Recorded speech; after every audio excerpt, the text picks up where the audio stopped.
വിഴിഞ്ഞം അന്താരാഷ്ട്ര തുറമുഖത്തെ രാജ്യത്തിന് സമർപ്പിച്ചിരിക്കുകയാണ്.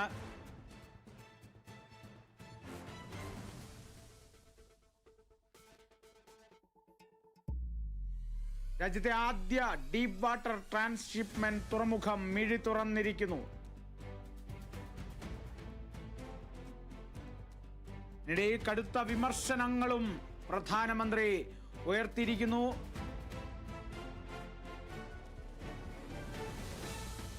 ചടങ്ങിലെ പ്രസംഗങ്ങളെല്ലാം പ്രസക്തമാണ്. മുഖ്യമന്ത്രിയും തുറമുഖമന്ത്രിയും നടത്തിയ പ്രസംഗങ്ങളടക്കം ഏറെ വിവാദം തീർത്തേക്കാമെന്നുള്ള സൂചനകൾ കൂടിയാണ്. പ്രധാനമന്ത്രിയുടെ വിമർശനങ്ങളും നിലവിലുണ്ട്. എന്നിരുന്നാലും രാജ്യത്തിന് സ്വന്തമായി ആദ്യ ഡീപ് വാട്ടർ ട്രാൻസ്ഷിപ്മെന്റ് തുറമുഖം ലഭിച്ചിരിക്കുന്നു. മിഴി തുറന്നിരിക്കുന്നു വിഴിഞ്ഞം തുറമുഖം.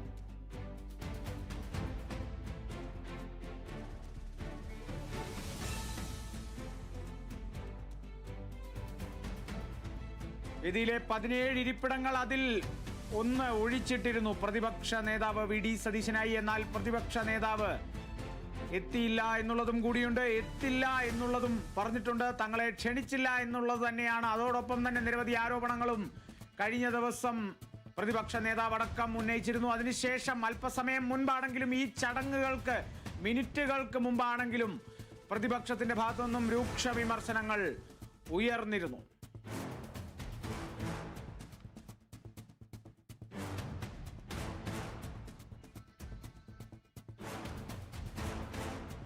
ചടങ്ങുകൾ ആരംഭിക്കുമെന്നുള്ളതായിരുന്നു പറഞ്ഞത്. എന്നാൽ ആ ചടങ്ങുകൾ ഒരിത്തിരി കാലതാമസം എടുത്തെങ്കിലും മികച്ച രീതിയിൽ തന്നെ ചടങ്ങുകളെല്ലാം പുരോഗമിച്ചിരിക്കുകയാണ്.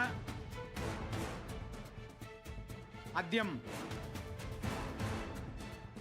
സ്വാഗതം പറയാനായി തുറമുഖ മന്ത്രി വി എൻ വാസവനാണ് വന്നത്.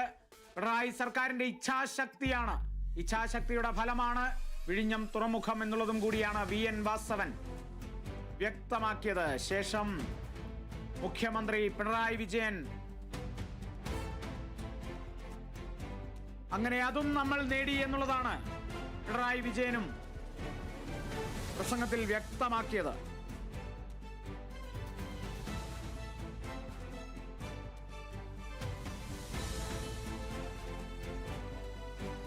LDF സർക്കാരിന്റെ പ്രയത്നത്തിന്റെ ഫലമാണ് വിഴിഞ്ഞം തുറമുഖം എന്നുള്ളതും കൂടി മുഖ്യമന്ത്രിയും വി എൻ വാസവൻ തുറമുഖ മന്ത്രിയും വ്യക്തമാക്കുന്നു. കാലം കരുതി വെച്ച കർമ്മയോഗിയാണ് പിണറായി വിജയൻ എന്നുള്ള പ്രസ്താവന കൂടി വി എൻ വാസവൻ പ്രസംഗത്തിൽ നടത്തിയിരുന്നു.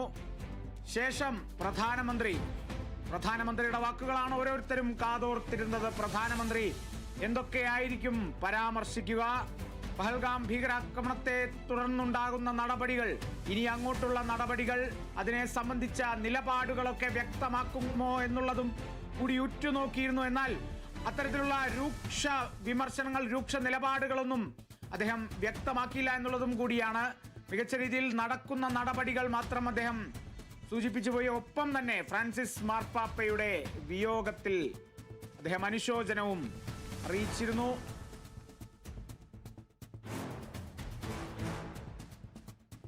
എങ്കിലും രൂക്ഷ വിമർശനങ്ങൾ പ്രധാനമന്ത്രി നടത്തിയിട്ടില്ല എന്ന് പറയാനുമാകില്ല. പ്രതിപക്ഷത്തിനെതിരെ, രാഹുൽ ഗാന്ധിക്കെതിരെ വിമർശനങ്ങൾ ഉയർത്തിയിരുന്നു. ഇന്ത്യ സഖ്യത്തിലെ ചില നേതാക്കൾക്ക് ഇന്നുറക്കമുണ്ടാകില്ല എന്നുള്ള തരത്തിലും പ്രധാനമന്ത്രി വിമർശനം ഉയർത്തിയിരിക്കുകയാണ് പ്രസംഗത്തിൽ. ശ്രദ്ധേയമായ കാര്യം, ഇന്ത്യ സഖ്യത്തിലെ പ്രധാന നേതാക്കളായ പിണറായി വിജയനും ശശി തരൂരും വേദിയിലിരിക്കുന്ന സാഹചര്യത്തിൽ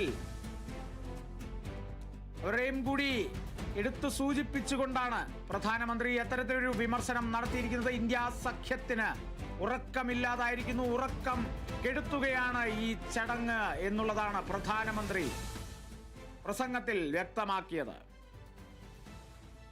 വിഴിഞ്ഞം ഭാരതത്തിന്റെ നാഴികക്കല്ല് ആണെന്നും കൂടി പ്രധാനമന്ത്രി പറഞ്ഞു.